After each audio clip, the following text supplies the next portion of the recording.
Hello everyone. Today I am going to tell you about voice means watch. There are two types of voice, active and passive voice. क्योंकि आजकल विभिन्न competitive exams में active voice को passive voice में बदलने के लिए sentence दिए जाते हैं, तो आज मैं इसके बारे में आपको बताने वाला हूं। तो हम एक्टिव वॉइस को पैसिव वॉइस में कैसे बदलते हैं, इसको जानने से पहले हम एक्टिव वॉइस और पैसिव वॉइस क्या होता है इसको जान लें। बहुत ही शॉर्ट और संक्षिप्त में आपको समझ में आ जाएगा। तो active voice, the form of verb which shows the importance of its subjects as active doer is called active voice. अर्थात क्रिया का वह रूप जो अपने कर्ता को, अर्थात जो कार्य करने वाला है, उसको प्रमुखता से दर्शाता है, मीन्स उसके इंपॉर्टेंस को दर्शाता है, तो उसको हम कहते हैं active voice.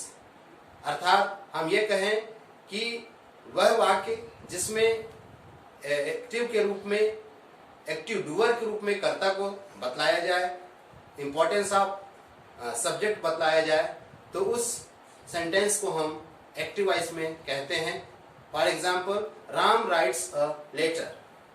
In this sentence, verb is writes, लिखना, but this verb shows importance of its subject Ram. यह जो क्रिया है वह अपने कर्ता राम के महत्व को बतला रहा है, राम के महत्ता को बतला रहा है कि काम करने वाला कौन है, डूअर, जिसके द्वारा कोई काम किया जा रहा है, तो वो है Ram. So this sentence Ram writes a letter is in active voice, कृत्यवाच्य में है, क्योंकि यहाँ पर काम करने वाले की प्रधानता है, सब्जेक्ट की प्रधानता है, कर्ता की प्रधानता है। और दूसरी ओर पैसिव वॉइस की बात करें तो यह जस्ट इसका अपोजिट है। इसमें कहा गया है कि the form of verb which shows importance of its action or object then the subject.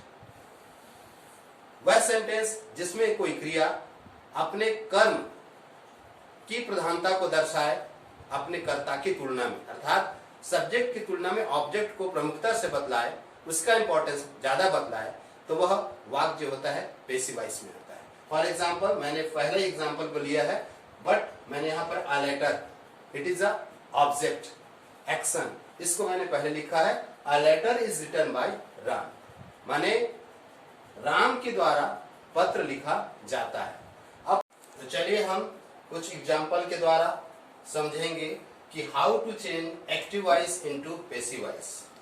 Active voice के सेंटेंस को पैसिव वॉइस में कैसे बदलते हैं। तो here two examples is on the board. First is Ram writes a letter and second one is he is singing a song. यह दोनों sentence, दोनों एग्जांपल्स हमारे एक्टिव वॉइस में हैं। तो सबसे पहले हम इसके स्ट्रक्चर्स की बात करें कि इनका स्ट्रक्चर कैसा है।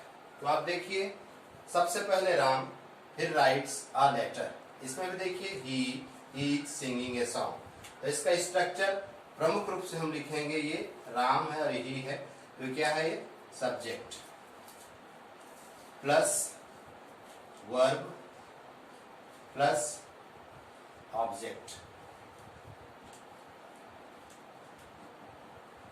ये हमारा स्ट्रक्चर हो गया एक्टिव वॉइस के लिए, कि सबसे पहले होता है सब्जेक्ट, उसके बाद होता है वर्ब, उसके बाद होता है ऑब्जेक्ट अर्थात कर्म। अब हम इनको चेंज करते हैं पैसिव वॉइस में। Ram writes a letter, Ram पत्र लिखता है, तो इसका हो जाएगा अ लेटर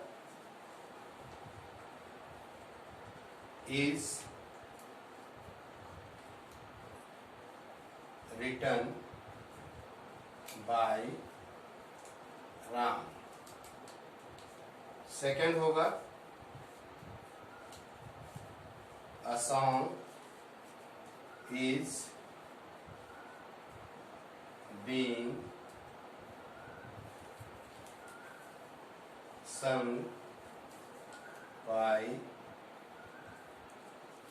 him।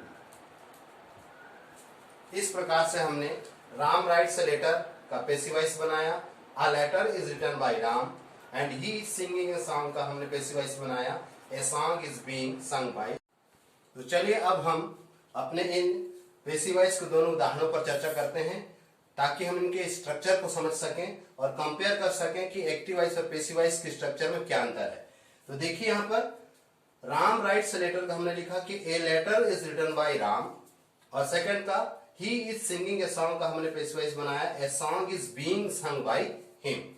तो अब हम इसकी स्ट्रक्चर की बात करें तब हमको अंतर समझ में आएगा कि किस प्रकार से दोनों में अंतर है, और उन्हीं अंतर को हमको समझना है और बहुत ही इजीली हम किसी भी एक्टिव वॉइस के सेंटेंस को पैसिव वॉइस में बदल पाएंगे। तो यहाँ पर हमने देखा कि सब्जेक्ट पहले है और ये हमारा अ लेटर अ सॉन्ग, ये दोनों ऑब्जेक्ट है। तो अब यहाँ पर क्या हो जाएगा, ऑब्जेक्ट पहले आ जाएगा, उसके बाद वर्ब अपने स्थान पर रहेगा और कुछ भी चेंजेस होगा उसको हम आगे बताएंगे, लेकिन हम मेनली जो चेंजेस होते हैं उसकी चर्चा कर रहे हैं। तो object plus verb plus by plus subject. तो इसको देखते हुए हम ये कह सकते हैं कि जब हम किसी एक्टिव वॉइस को पैसिव वॉइस में बदलते हैं तो पहला जो चेंज होता है वो है सब्जेक्ट और ऑब्जेक्ट का इंटरचेंज, अर्थात जो पैसिव वॉइस में ऑब्जेक्ट होता है वह हमारे एक्टिव वॉइस में सब्जेक्ट के स्थान पर आ जाता है, और जब हम सब्जेक्ट का अर्थात एक्टिव वॉइस का जब पैसिव वॉइस में बदलते हैं तो सब्जेक्ट है वो ऑब्जेक्ट के स्थान पर चला जाता है। अर्थात देखिए प्लेस चेंज है, यहाँ पर सब्जेक्ट है, यहाँ पर ऑब्जेक्ट है, यहाँ पर ऑब्जेक्ट है और यहाँ पर सब्जेक्ट है। ये कहें कि हम इनका इंटरचेंज होता है। दूसरा बात, सब्जेक्ट के पहले पैसिव वॉइस से बदलते हैं तो बाई लगा देते हैं, ये हमको ऐड करना होता है, और वर्ब का थर्ड फॉर्म हर जगह लगता है, इसकी हम बात आगे करेंगे और विभिन्न एग्जाम्पल्स के माध्यम से समझ पाएंगे। और सहायक क्रिया जो लगता है कौन कौन सा लगेगा इसकी भी हम बात करेंगे। और नेक्स्ट एंड थर्ड और इंपॉर्टेंट बात यह है कि यदि जो हमारा सब्जेक्ट या ऑब्जेक्ट एक प्रोनाउन के रूप में हो, प्रोनाउन के रूप में अर्थात देखिए ही लगा है सेकंड एग्जांपल में, तो वो भी चेंजेज होता है। तो वो किस प्रकार से चेंजेज होते हैं, चलिए हम इसको देखते हैं कि ये चेंज किस प्रकार से होते हैं।